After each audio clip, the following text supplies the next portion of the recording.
Alright, so imagine this. You wake up, check your bank account, and everything looks fine. Your investments are up, your savings are growing, and you think, I'm doing everything right. But what if I told you that behind the scenes, there's a massive money game being played out most people don't even know they're a part of it? Today, we're pulling back the curtain, not with conspiracy theories, not with clickbait, but with real numbers, real incentives, and real money flows. Because here's the truth. Wealth isn't just about how hard you work. It's about understanding the system you're playing in. And once you see how the game really works, you can stop being a spectator and start being the house. The opening idea centers on a simple but powerful move.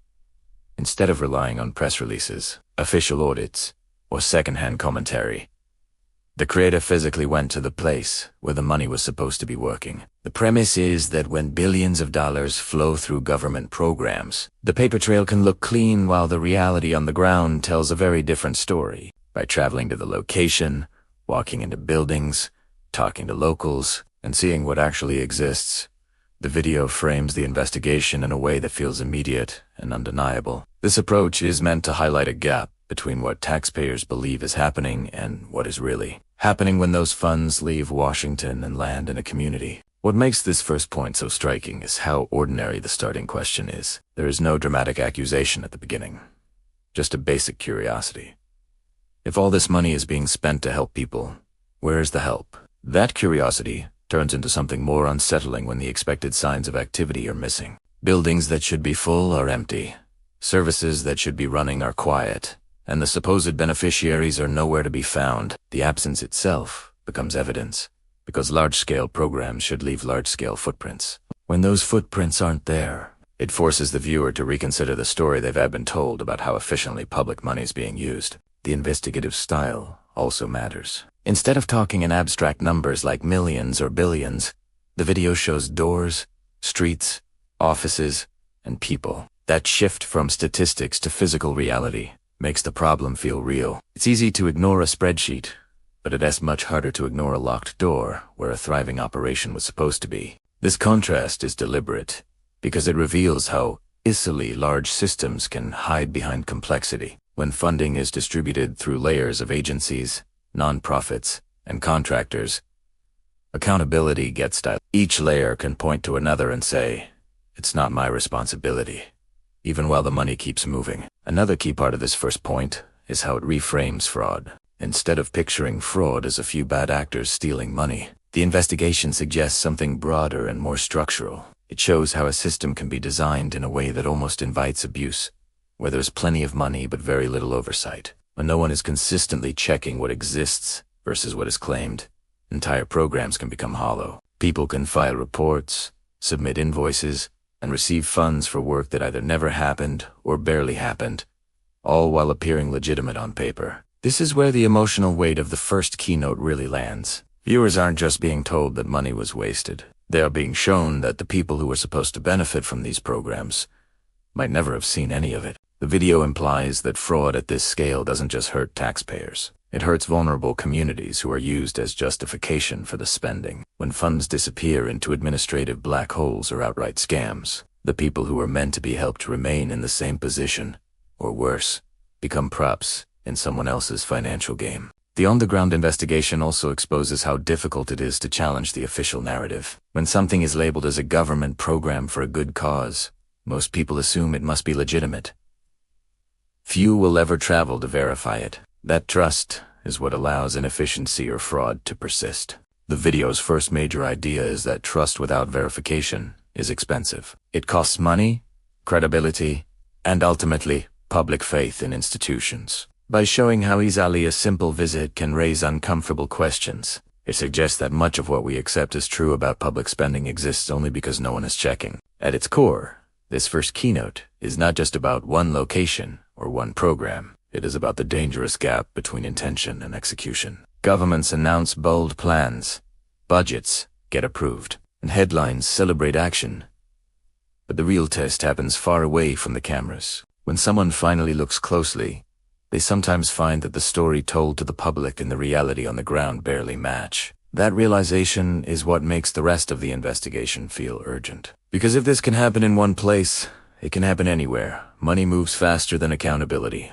The second idea builds on what the first one reveals, and pushes it further by arguing that the problem is not just a handful of bad decisions or a few dishonest people, but a structure that makes large-scale misuse of money almost inevitable. When a system moves enormous amounts of public funds through multiple layers of bureaucracy, nonprofits, contractors, and subcontractors, it creates distance between the money and the people it is meant to serve. That distance is where accountability weakens. Every step in the chain adds complexity, and complexity makes it easier for waste, inefficiency, or outright fraud to hide in plain sight. What makes this systemic rather than accidental is how incentives are aligned. Many organizations are rewarded not for results, but for activity. They get paid for filling out forms, submitting reports, running programs on paper, and meeting bureaucratic benchmarks, not necessarily for actually solving the problem they were funded to address. When funding depends on spending rather than impact, there is little reason to ask hard questions about whether the money is being used well. In fact,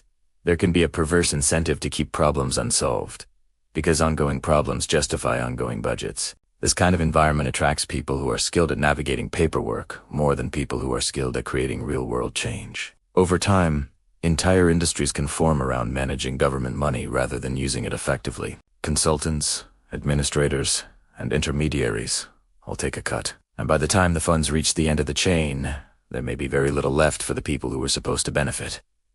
On paper, everything looks compliant. The forms are filed, the boxes are checked, and the money has technically gone where it was approved to go. In reality, the outcomes are thin, invisible, or non-existent. The second keynote also highlights how this structure makes responsibility blurry. When something goes wrong, no single person or agency can easily be blamed. One group can say they approved the funds, another can say they distributed them, and another can say they delivered the services. Each can point to the next and claim their role was fulfilled.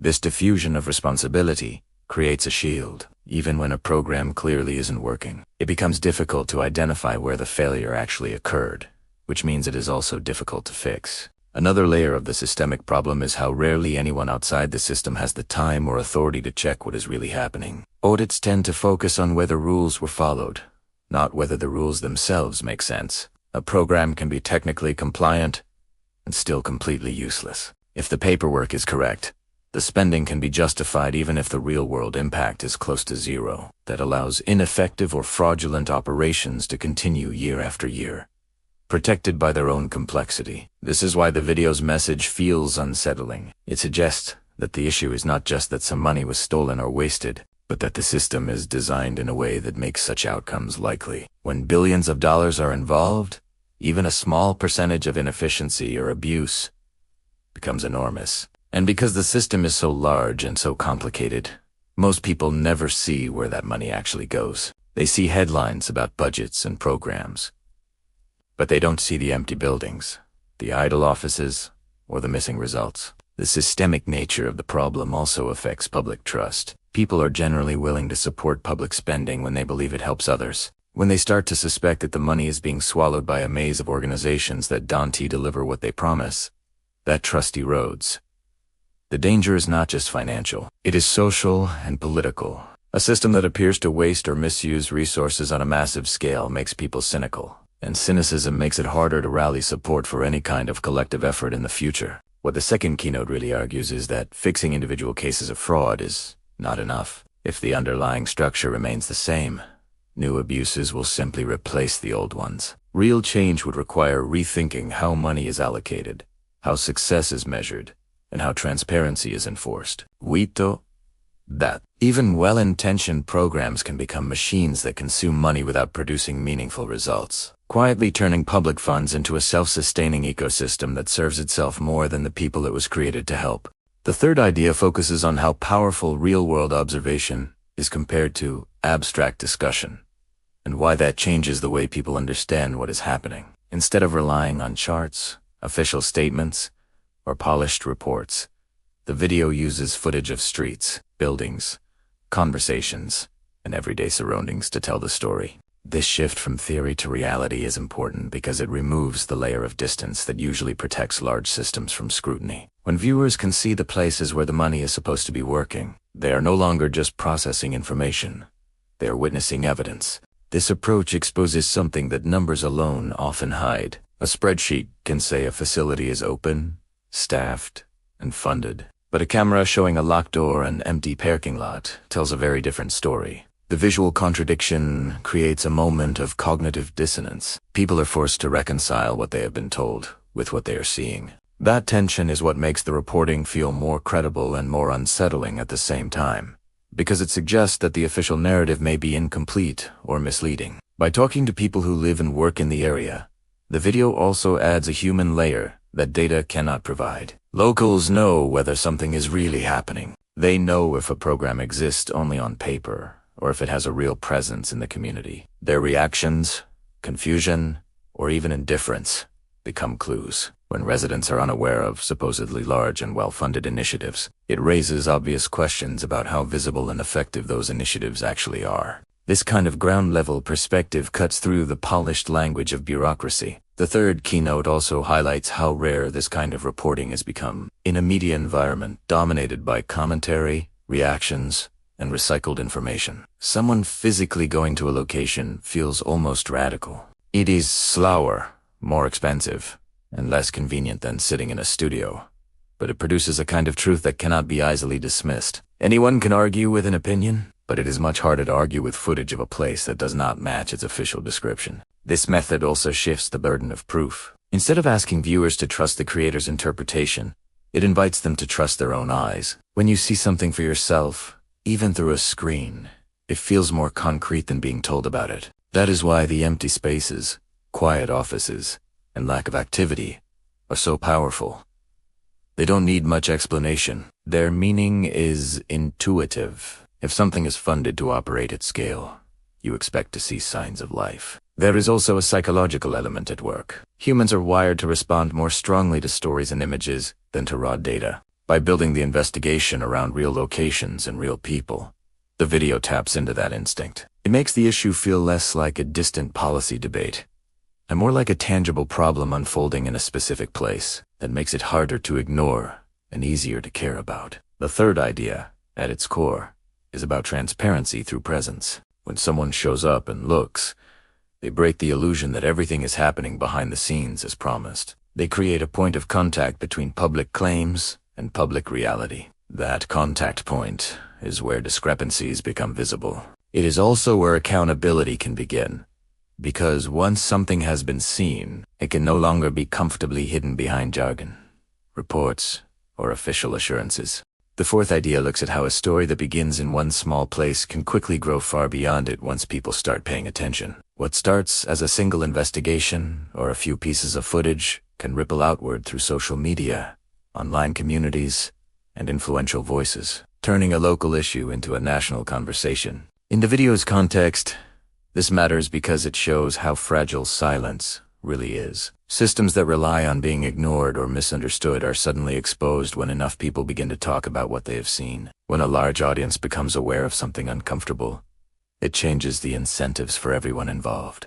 Officials, organizations, and even media outlets can no longer pretend nothing is happening, because the story has momentum. Once a topic trends or gets picked up by people with large followings, it creates pressure. That pressure may not lead to immediate change, but it makes denial harder. The fourth keynote highlights how visibility itself becomes a form of accountability. Being watched, questioned, and discussed publicly forces institutions to respond, even if they would prefer not to. This is where social media plays a crucial role. In the past, stories like this might have died quietly, limited by geography or traditional media gatekeepers. Now, a video can reach millions of people in days. Clips can be shared, commented on, remixed, and analyzed from countless angles. Each share multiplies the number of eyes on the issue. That collective attention turns a single investigation into something much larger, something that can no longer be dismissed as an isolated curiosity. The involvement of prominent online figures adds another layer. When someone with a reputation for analyzing money, systems,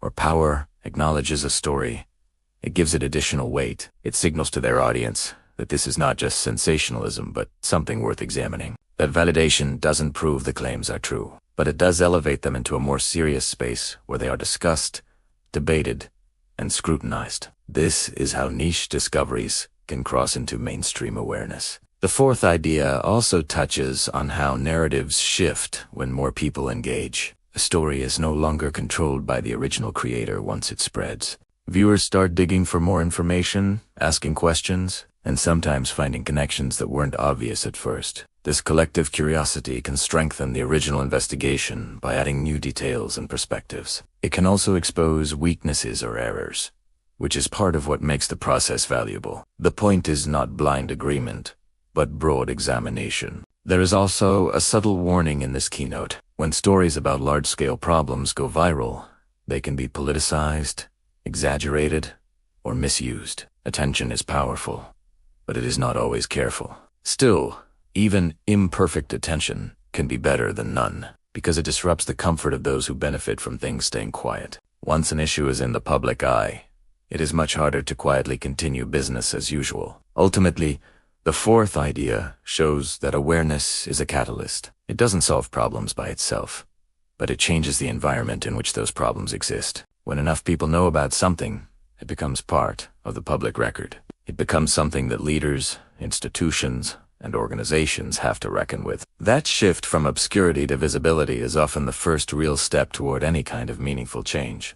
What happens to trust when people start to realize that large systems may not be working the way they were promised? Trust is the invisible glue that holds financial and political systems together. People pay taxes, invest money, and follow rules largely because they believe that the structures in place are at least somewhat fair and functional. When evidence appears that money is being misused or that programs exist more on paper than in reality, that belief begins to crack. This erosion of trust is not just about one scandal or one set of programs. It changes how people see the entire system. If one well-funded initiative can be hollow, people start to wonder how many others might be the same. That uncertainty spreads quickly. It makes citizens more skeptical of official statements, more doubtful of headlines, and more cautious about where their money is going. Over time, this skepticism can become a default mindset, where every claim is met with suspicion rather than confidence. In a financial context,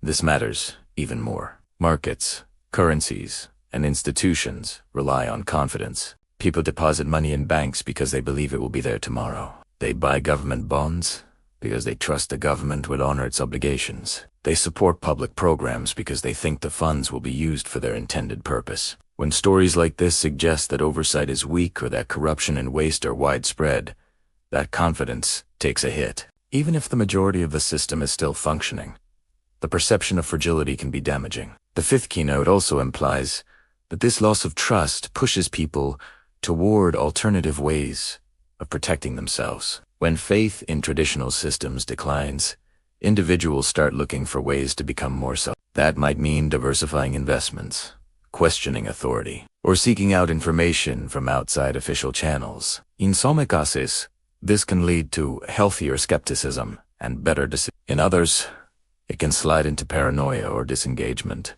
The balance between critical thinking and cynicism becomes very delicate. There is also a social cost. When people no longer believe in shared institutions, it becomes harder to agree on collective solutions.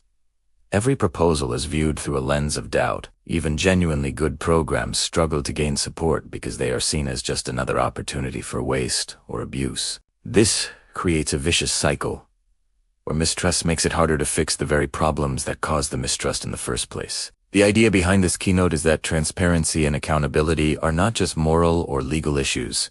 They are economic and social necessities. Without them, systems slowly hollow out from the inside. People may continue to participate because they have no alternative, but their engagement becomes reluctant and resentful rather than cooperative. That shift changes the character of a society. By highlighting how a single investigation can shake confidence, the video suggests something broader about modern life. We live inside systems that are too big and too complex for any one person to fully understand. That makes trust unavoidable, but also risky. When that trust is betrayed, even in small ways, it creates ripples that travel far beyond the original problem, altering how people relate to money, government, and to each other. So when you zoom out and look at everything we've just walked through, one thing becomes very clear. This isn't just a story about one place, one program, or even one scandal. It's a story about how money moves through systems we rarely see, how incentives quietly shape behavior, and how easy it is for massive amounts of wealth to drift away from the people it was meant to serve. What makes this uncomfortable isn't that fraud exists. That part is almost expected. What's uncomfortable is how easily it can grow when no one is really watching. When paperwork replaces reality, when complexity replaces clarity, and when accountability gets passed around like a hot potato, the system stops serving people and starts serving itself. But here's the important part. Awareness changes everything. The moment people start asking questions, showing up, and looking for themselves, the game shifts. Systems that depend on silence and confusion don't survive long in the light. Transparency isn't just a buzzword. It's a financial force. It creates pressure. It forces better behavior. And over time it makes waste and abuse much harder to hide. That's why this matters to you.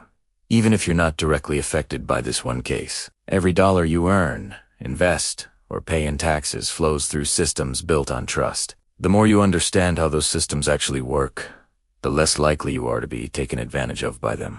You don't have to be cynical. You just have to be aware. Because in a world where money is constantly moving behind the scenes, the most valuable asset you can have is clarity.